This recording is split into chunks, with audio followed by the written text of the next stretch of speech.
Hello friends, welcome to my YouTube channel. आज आपको UP triple S C PET exam के कुछ questions की प्रैक्टिस कराएंगे हम। अगर आपको इस वीडियो की पीडीएफ फाइल चाहिए तो आप डिस्क्रिप्शन में जाके लिंक पर क्लिक करके पूरी पीडीएफ फाइल डाउनलोड कर सकते हैं। और साथ ही आज आपको हिस्ट्री के कुछ क्वेश्चंस की प्रैक्टिस कराएंगे। और इस क्वेश्चन में जो आपको क्वेश्चन आते हैं 7 से 8 क्वेश्चन बहुत ही इंपॉर्टेंट क्वेश्चन आते हैं। तो चलिए शुरू करते हैं। आज के पहले प्रश्न है, नंद वंश का अंतिम सम्राट कौन था? महापद्मन, घननंद, कालाशोक या इनमें से कोई नहीं? तो इसका सही उत्तर होगा घननंद। घननंद के बारे में थोड़ी सी जानकारी लेते हैं। इन्हीं को मार करके अशोक ने एक नए वंश की स्थापना की थी। कौन से वंश था? मौर्य वंश की। मौर्य वंश की किसने स्थापना की थी? चंद्रगुप्त मौर्य ने। चंद्रगुप्त मौर्य ने इनको मारकर नए वंश की स्थापना की थी। और साथ ही एक बात और इनके बारे में जानकारी ले ले कि अगर कभी पूछा जाए सिकंदर का जब हमला हुआ, सिकंदर का जब भारत पर हमला हुआ तो किसका शासन था? तो घनानंद का ही शासन था। आइए अगले प्रश्न की तरफ बढ़ते हैं। पहला ईरानी शासक जिसने भारत के कुछ भाग को अपने अधीन किया था, साइरस था, डेरियस था, कोम्बोसिस था या जेरेसिस? तो सही उत्तर होगा डेरिसिस। डेरिसिस ने लगभग समझ लीजिए 600 बीसी के आसपास भारत पर हमला किया था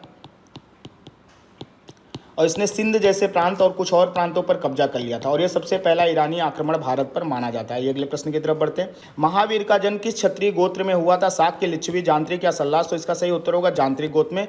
जांत्रिक गोत्र में हुआ था। साथ ही इसके बारे में जानना है कि ये लिच्छवी गणराज्य का ही अंग था। लिच्छवी गणराज्य का ही अंग था जो कि विश्व की सबसे पहला गणतंत्र माना जाता है। पूरे विश्व का सबसे पहला गणतंत्र माना जाता है। आइए अगले प्रश्न की तरफ बढ़ते हैं।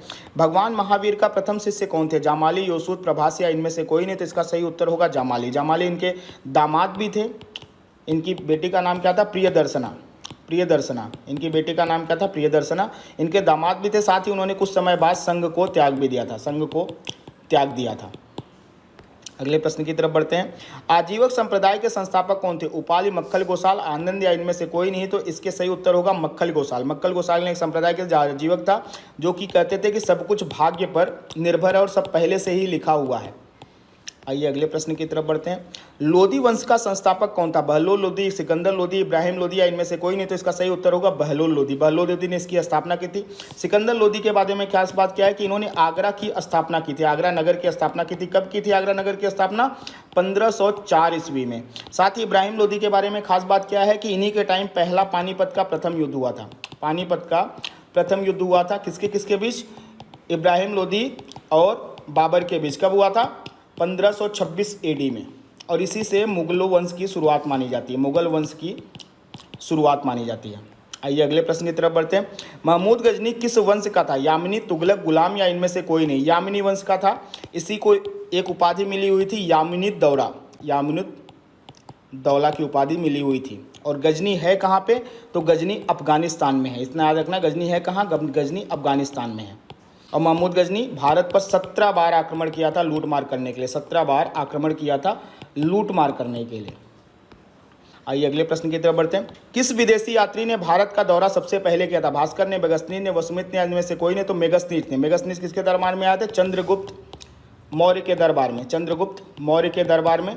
और इनकी एक पुस्तक है जो इन्होंने लिखी, उसका नाम क्या है? इंडिका। इंडिका। इंडिका नामक पुस्तक की रचना की जिसमें भारत के बारे में, यहाँ पे कैसा प्रशासन है उसके बारे में इन्होंने जानकारी दी थी। आइए अगले प्रश्न की तरफ बढ़ते हैं। मिहिर कुल का संबंध था हूण से, कुषाण से, मौखरी से या गुप्त से? तो इसका सही उत्तर होगा हूणों से। मिहिर कुल हूण वंश का था। हूणों का पहला हमला जो हुआ था, कब हुआ था? पहला हमला इनका गुप्त वंश के समय हुआ था। गुप्त वंश के समय हुआ था। आइए अगले प्रश्न की तरफ बढ़ते हैं। किस गुप्तकालीन शासक को कविराज कहा जाता था? चंद्रगुप्त मौर्य को, कनिष्क को, समुद्रगुप्त को या कुमारगुप्त को? तो इसका सही उत्तर होगा समुद्रगुप्त। समुद्रगुप्त को कविराज क्यों कहा जाता है? क्योंकि इनके सिक्कों पर इन्हें वीणा बजाते हुए दिखाया गया है। वीणा बजाते हुए दिखाया गया है। बजाते हुए दिखाया गया है। आइए अगले प्रश्न की तरफ बढ़ते हैं। प्राचीन भारत में निम्नलिखित में से कौन सी एक लिपि दाईं और बाईं से लिखी जाती? दाईं ओर से बाईं ओर लिखी जाती? खरोष्टी, शारदा, नंदनागरी या इनमें से कोई नहीं? तो इसका सही उत्तर हो खरोष्टी लिपि। आपकी देवनागरी लिपि कैसी लिखी जाती है? आपकी देवनागरी लिपि हम लोग जो लिखते हैं वो बाईं से दाईं तरफ लिखते हैं। बाईं से दाईं तरफ। लेकिन जो आपकी खरोष्टी लिपि है वो दाईं से बाईं ओर लिखी जाती थी। आइए अगले प्रश्न की तरफ बढ़ते हैं। भीमपेटका किसके लिए प्रसिद्ध है? खनिज के लिए, सोन नदी का उद्गम, गुफाओं का शैलचित्र या इनमें से कोई नहीं? जिसका सही उत्तर होगा गुफाओं के शैलचित्र के लिए। गुफाओं के संचित 1 लाख साल पुरानी चित्र यहाँ पे पाए गए हैं जो पाषाण काल से संबंधित हैं। इसीलिए भीमबेटका बहुत प्रसिद्ध है। भीमबेटका है कहाँ? भीमबेटका मध्य प्रदेश के रायसेन जिले में है। आइए अगले प्रश्न की तरफ है। निम्नलिखित में से कौन सा एक प्राचीन भारत में व्यापारियों का निगम था? परिषद, मणिग्रामम, अष्टदिग्गज या इनमें से कोई नहीं? तो इसका सही उत्तर होगा मणिग्रामम। आपका जो साउथ इंडिया है, साउथ इंडिया में पूरा का पूरा जो ये विदेशी व्यापार देखते थे वो क्या उनका थे? मणिग्रामम थे। विदेशी व्यापार इनका पूरा या राज्य के जो व्यापार हुआ करते थे मणिग्रामम देखा करते थे। आइए अगले प्रश्न की तरफ बढ़ते हैं। गौतम बुद्ध ने अपना प्रथम उपदेश कहाँ दिया था? कुशीनगर, बोधगया, वैशाली या सारनाथ? तो इसका सही उत्तर होगा सारनाथ। गौतम बुद्ध ने अपना प्रथम उपदेश सारनाथ के मृगदाव नामक जगह पर दिया था और इसी से यहाँ पर इन्होंने 5 लोगों को ये उपदेश दिया था सर्वप्रथम। और यहीं से धर्मचक्र प्रवर्तन यानी एक नए धर्म की शुरुआत मानी जाती है। धर्मचक्र प्रवर्तन नाम दिया जाता है उसको, पहले उपदेश को इनके। साथ ही खास बात क्या है कि यहीं पे अशोक ने एक स्तंभ बनवाया था, बौद्ध स्तंभ का निर्माण करवाया था। इसी स्तंभ से क्या लिया गया है? सत्यमेव जयते नामक वाक्य लिया गया जो हमारा राष्ट्रीय वाक्य है। सत्य की हमेशा विजय होती है।